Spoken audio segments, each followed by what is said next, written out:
Our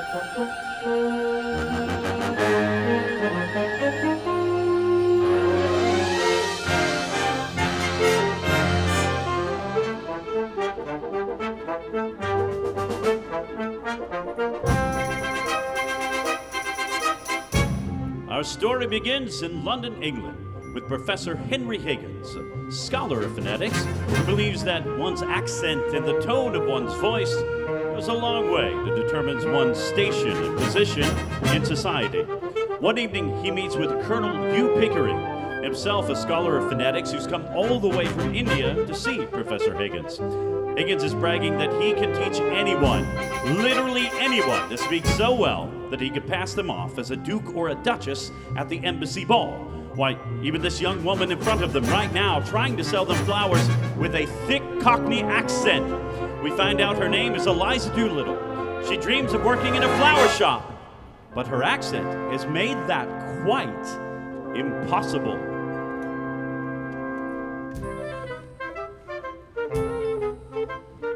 All I want is a room somewhere far away from the cold night air, with one enormous chair. Wouldn't it be lovely? Lots of chocolate for me to eat, lots of coal making lots of it, warm face, warm hands, warm feet. Oh, wouldn't it be lovely? Oh, so lovely, sitting abso-bloomin' still. I would never budge till spring crept over me windowsill, someone's head resting on my knee, warm and tender as he can be, who takes good care of me. Oh, wouldn't it be lovely?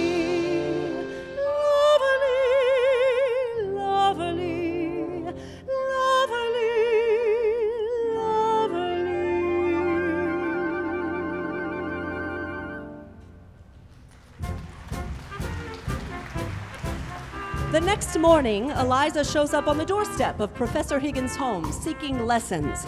Colonel Pickering is intrigued by the idea, and he offers to cover all the expenses if Higgins will succeed. After much debating about the terms of the agreement, Higgins agrees, and Eliza begins her tutelage. Over the next several months, they tried desperately to rid Eliza of her Cockney accent to no avail. An exhausted Higgins is about to throw in the towel when suddenly Eliza gets it.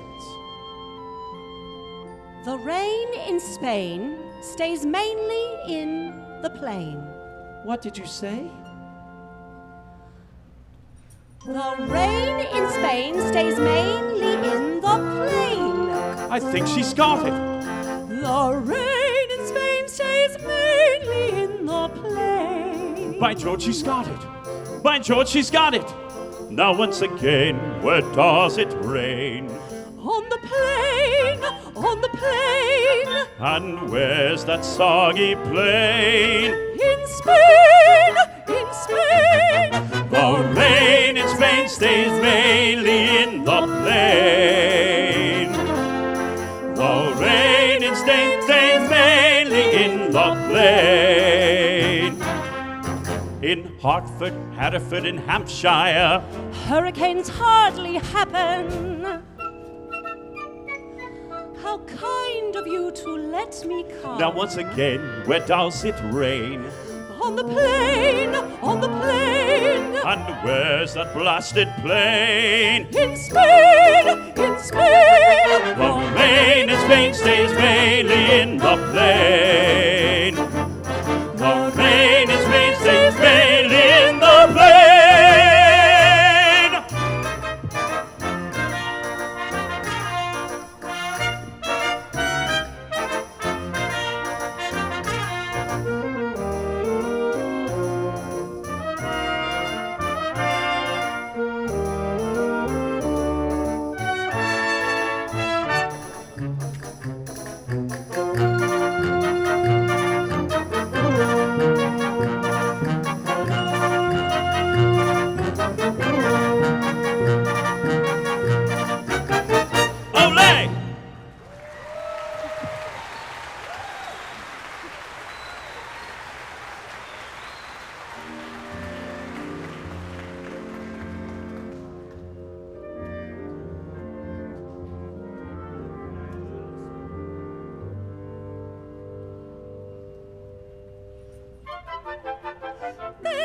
bed. I couldn't go to bed. My head's too light to try to set it down. Sleep, sleep, I couldn't sleep tonight, not for all the jewels in the crown. I could have danced all night, I could have danced all night, and still have begged for more. I could have spread my wings and done 1,000 things I've never done before. I'll never know what made it so exciting. Why all at once my heart took flight. I only know when he began to dance with me, I could have danced all night.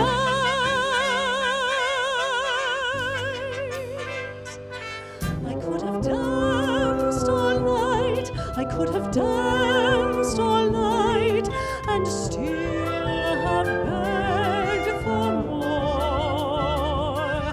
I could have spread my wings and done 1,000 things I've never done before. I'll never know what made it so exciting. Why all at once my heart took flight. I only know when he began to dance with me, I could have danced.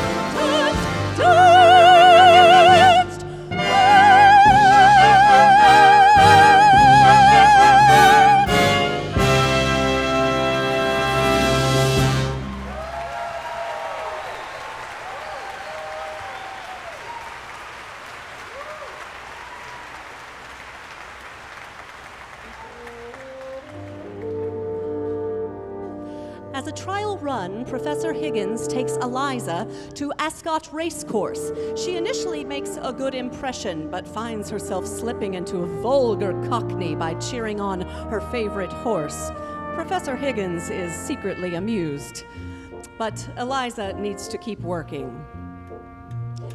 She also meets Freddie, Eynsford Hill. I have often walked down the street before, but the pavement always stayed beneath my feet before. All at once am I several stories high, knowing I'm on the street where you live. Are the lilac trees in the heart of town? Can you hear a lark in any other part of town? Does enchantment pour out of every door? No, it's just on the street where you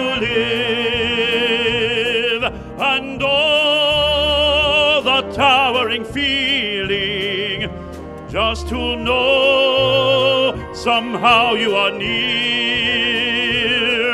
The overpowering feeling that any second you may suddenly appear. People stop and stare, they don't bother me, for there's nowhere else on earth that I would rather be. Let the time go by, I won't care if I can be here on the street where you live.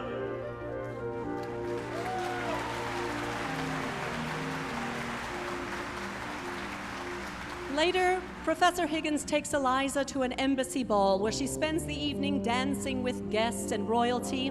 By the end of the night, they are unsure of her true identity. They believe that she is a dignified Hungarian princess. Eliza has passed the test, and she is elated.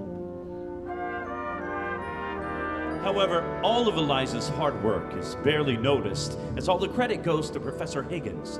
That and the callous way he treats her afterwards causes Eliza to walk out on him, leaving Higgins mystified.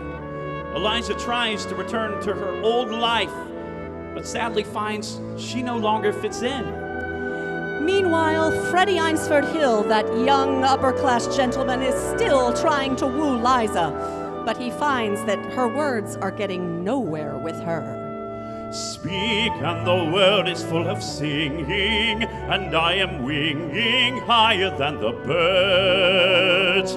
Touch, and my heart begins to crumble, the heavens tumble, darling, and I'm... Words, words, words, I'm so sick of words. I get words all day through, first from him, now from you. Is that all you blighters can do?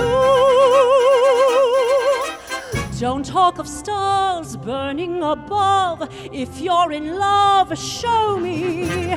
Tell me no dreams filled with desire. If you're on fire, show me. Here we are together in the middle of the night. Don't talk of spring, just hold me tight. Anyone who's ever been in love will tell you that this is no time for a chat. Haven't your lips longed for my touch? Don't say how much. Show me, show me.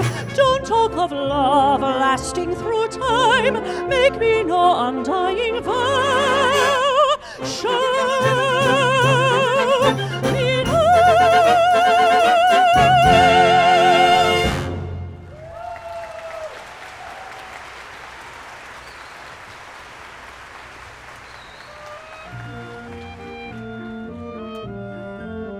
The next morning, Professor Higgins cannot believe that Eliza is still gone, and he goes in search of her. When he finds her, he becomes very angry when she announces that she has decided to marry Freddie Einsford Hill. He sulks back home, spouting, muttering, saying that he is convinced she will come crawling back.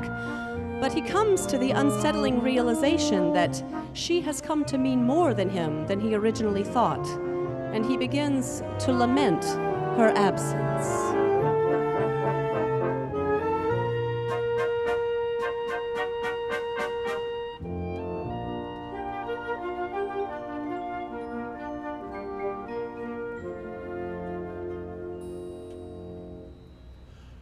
I've grown accustomed to her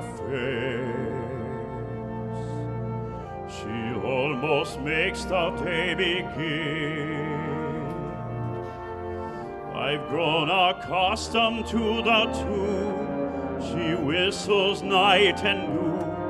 Her smiles, her frowns, her ups, her downs are second nature to me now. Like breathing out and breathing in, I was supremely independent and content before we met. Surely I could always be that way again. And yet I've grown accustomed to her looks, accustomed to her voice, accustomed to her face.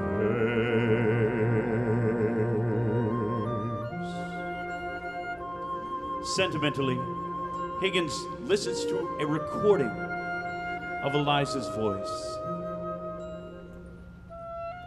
Then suddenly, Eliza reappears in the doorway behind him, comes, turns off the recording, and says in her old Cockney accent, I washed my hands and face before I come, I did. Higgins is surprised, but then pleased that she has come back. And despite their differences, they both realize that they are better off together than they are apart.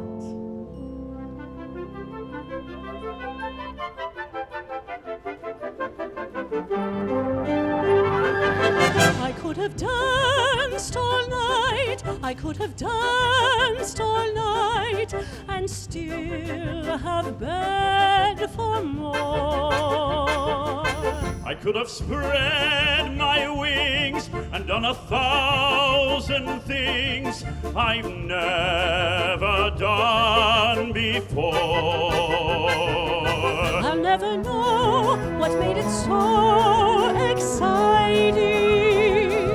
How long it was